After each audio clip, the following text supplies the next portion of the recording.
Now on this one, some students might be like, oh, Mr. McLogan, I'm gonna simply go ahead and reduce my fraction.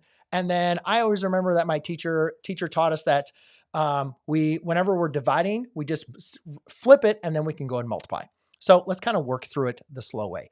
First thing, 16 over 30. If I was going to reduce that, I need to find what number evenly divides into my numerator as well as my denominator. I'm thinking 2, so I can rewrite this as a 8 over a 15.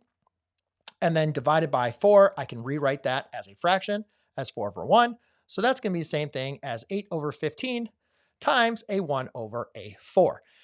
Now I can go ahead and multiply straight across, but hopefully you would probably recognize that, hey, before I go ahead and multiply straight across, or when I do multiply straight across, I have 8 times 1 divided by 15 times 4.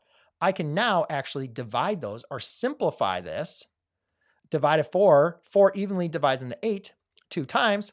So now I'm getting left with a 2 over a 15. But how can we do this quicker?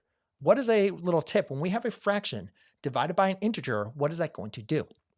So, ladies and gentlemen, when you have a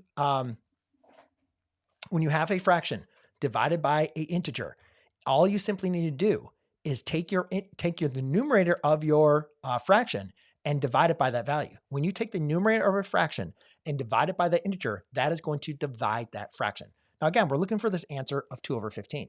What if I take a 16 divided by 4 all over 30, right? If I take 16 divided by 4, that's simply going to give me a 4/30. And then I can easily reduce that. That's not hard at all. And that's going to give me a 2/15. So ladies and gentlemen, that's how you multiply and divide fractions fast. Let's go back and do a quick little review.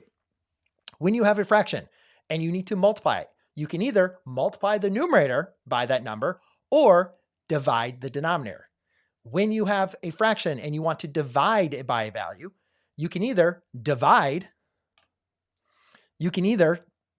the numerator by that number, or technically you could multiply the denominator. And that's technically what I did over here. I reduced the fraction first, but technically you could see I am taking this and I'm multiplying a 6 over 30 times a 1/4, right? I'm multiplying my denominator by that number. That's how you multiply and divide fractions by an integer fast.